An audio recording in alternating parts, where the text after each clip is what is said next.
ที่ทำงานด้านการศึกษาทางเลือกและก็การพัฒนาทางเลือกนะคะเป็นผู้ที่ได้รับการยอมรับในบทบาทในฐานะที่เป็นนักพัฒนาสังคมโดยที่ท่านได้รับรางวัลแม็กไซไซด้วยนะคะแล้วก็การหายไปของท่านสมบัติเนี่ยเกิดขึ้นเมื่อวันที่15นะคะจากหลังจากนั้นมาเนี่ยไม่ว่าจะเป็นทางครอบครัวหรือองค์กรที่ทำงานร่วมกับท่านสมบัติทั้งในระดับประเทศแล้วก็ในระดับภูมิภาคเนี่ยก็มีความกังวลเรื่องความปลอดภัยนะคะเพราะว่าไม่คุณสมบัติหายไประหว่างที่เดินทางกลับบ้านนะแล้วก็หลังจากนั้นเนี่ยทั้งครอบครัวนะคะโดยภรรยาของคุณสมบัติแล้วก็องค์กรที่เป็นองค์กรร่วมงานรวมทั้งในประเทศไทยและองค์กรในภูมิภาคอาเซียนด้วยก็ได้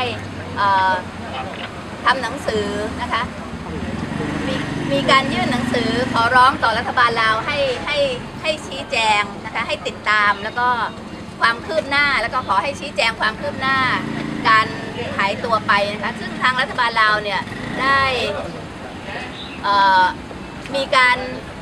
ให้ข่าวเป็นระยะว่ารัฐบาลลาวไม่ได้เกี่ยวข้องกับการหายตัวไปของคุณสมบัติซึ่งอันนี้ในฐานะองค์กรที่ร่วมงานพัฒนากับคุณสมบัติในภูมิภาคอาเซียนเนี่ยพวกเราก็ดีใจที่ได้ยินคำแถลงเช่นนี้ของรัฐบาลแต่อย่างไรก็ตามเนี่ยเราเนื่องจากว่าเวลาผ่านไปเกือบ10 วันแล้วนะคะเราก็ยิ่งมีความกังวลในเรื่องความปลอดภัยนะคะเพราะยังไม่มีความคืบหน้าเรื่องการติดตามหาตัวคุณสมบัติเลย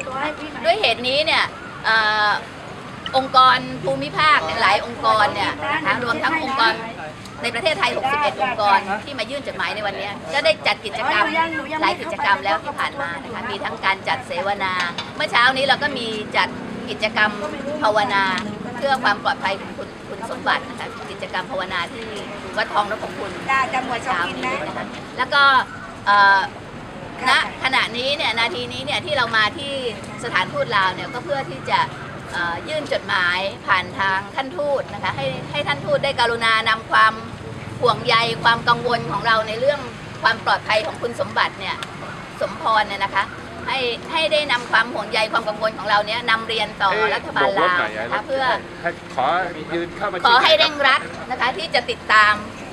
ให้ได้พบตัวคุณสมบัติแล้วก็กลับมาอย่างปลอดภัยคืนคุณสมบัติกลับมาสู่ครอบครัวกลับมาสู่ประชาชนการงานที่เขาทำแล้วก็บรรดาองค์กรที่เป็นเพื่อนมิตรของเขาอย่างปลอดภัยนะคะอันนี้คือข้อเรียกร้องของพวกเรานะคะ